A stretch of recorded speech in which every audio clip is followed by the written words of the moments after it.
દ્વારકા જિલ્લાના ખેડૂતો માટે સારા સમાચાર। દ્વારકા જિલ્લાના સૌથી મોટા ગણાતા સાની ડેમનું કામ પૂરજોશમાં શરૂ। છેલ્લા 6 વર્ષથી વિવાદમાં રહ્યા બાદ આખરે સાની ડેમનું કામ શરૂ થતાં ખેડૂતો ખુશ થઈ ગયા, જેને લઈ ખેડૂતો અને લોકોમાં પણ ખુશાલી છે। અંદાજિત 34 કરોડના ખર્ચે સાની ડેમનું નિર્માણ કામ કરવામાં આવ્યું। મહત્વનું છે કે સાની ડેમ કલ્યાણપુર અને ઓખા મંડળના 110 ગામને પીવાનું પાણી પૂરું પાડે છે।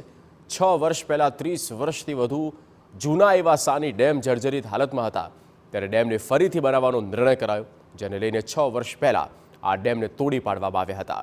ત્યારબાદ આ ડેમનું નિર્માણ કાર્ય વિવાદોથી ઘેરાયું। આ વખતે ટેન્ડર પ્રક્રિયા કરી ડેમના પાયાની કામગીરી શરૂ કરાઈ અને આગામી 25 સુધી એટલે કે 2025 સુધીમાં ડેમનું નિર્માણ કામ પૂરું થાય તેવી શક્યતા છે।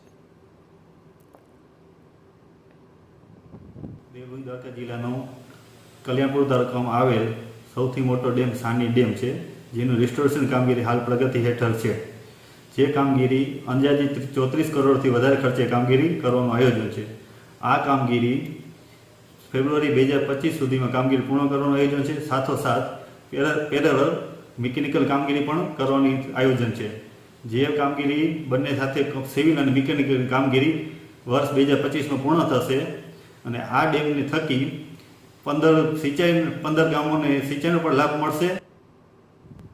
આટલા વર્ષો સુધી રાહ જોઈ રહેલા ખેડૂતો ડેમનું કાર્ય ઝડપી પૂર્ણ થાય તેવી માંગ કરી રહ્યા છે, જેથી પીવાના અને સિંચાઈના પાણીની સમસ્યાથી ઉકેલ આવે।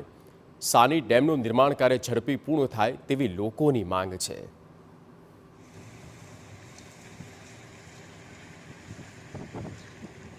તો છેલ્લા 6 થી 7 વર્ષથી આ ડેમનું કામ સંપૂર્ણ રીતે બંધ હતું। છેલ્લા 6 મહિનાથી આ ડેમની શરૂઆત થઈ છે। તો સરકારને અમારે એટલી જ વિનંતી છે કે સર વહેલામાં વહેલી તકે આ ડેમનું કામ પૂર્ણ કરે। જો કે દ્વારકા જિલ્લાના 110 અને 10 ગામને પીવા માટે આ ડેમમાંથી ઉપયોગ થાય છે અને બીજા 25 થી 30 ગામ એવા છે કે જેને પિયત માટે ઉપયોગ થાય છે। તો મોટામાં મોટી જો વહેલી તકે કામ પૂર્ણ થાય તો મોટામાં મોટો ફાયદો ખેડૂતને ફાયદો મળે છે અને 7 વર્ષ સુધી